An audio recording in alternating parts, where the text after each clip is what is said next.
Hi hello friends, welcome to Mouni cine updates. So இந்த post பார்த்ததுமே எனக்கு ரொம்ப பர்சனலாகவே கஷ்டமாக இருந்துச்சு. அப்படி என்ன போஸ்ட் அப்படின்னு பார்த்தீங்கன்னா, எதிர்நீச்சல் சீரியலில் தாரா கேரக்டர் பண்ணிட்டு இருந்தாங்களே, அதாவது கதிர் அண்ட் நந்தினிக்கு குழந்தைய வந்து பார்த்தீங்கன்னா தாரா எதிர்நீச்சல் தான் அவங்களோட ஐடியே வச்சுருந்தாங்க. அந்த லெவலுக்கு வந்து எதிர்நீச்சல் அவங்க வந்து விரும்பியிருப்பாங்க.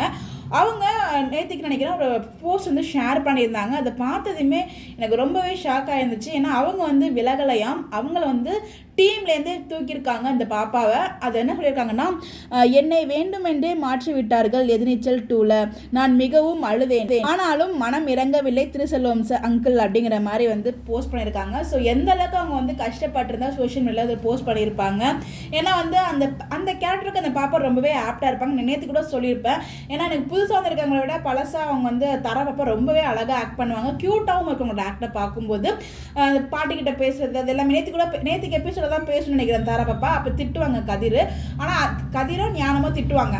ஆனால் வந்து பார்த்தீங்கன்னா அந்த இது பழைய பாப்பா வந்து அந்த இடத்துல வேற மாதிரி இருந்திருக்குமோ அப்படிங்கிற எனக்கு ஒரு ஃபீல் இருந்துச்சு. ஏன் மாற்றுறாங்கன்னு தெரியல. பட் இந்த அளவுக்கு ஓப்பனாக சோஷியல் மீடியாவில் பேசியிருக்கும் போது கண்டிப்பாக பார்க்காம இருந்திருக்க மாட்டாங்க. ஸோ இதை பார்த்தாச்சும் அவங்களுக்கு அட்லீஸ்ட் மகைன் வாய்ப்பு கொடுப்பாங்கன்னு கேட்டால் அது எனக்கு டவுட்டு தாங்க.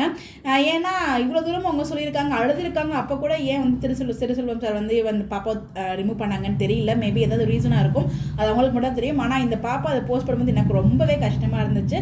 இன்ஸ்டா ஐடியே தாரா எதிர்நீச்சல் தான் இருக்கும். பட் இப்போ தான் சேஞ்ச் பண்ணியிருக்காங்க, தாரா அன்சாரி அப்படின்னு சொல்லிட்டு. கூடிய சீக்கிரம் இவங்க நல்ல ஒரு ப்ராஜெக்டில் கம்பேக் கொடுக்கணும். எதிர்நீச்சல் மாதிரி அவங்களுக்கு அந்த சிலையுமே ஒரு நல்ல நேம் வரணும்.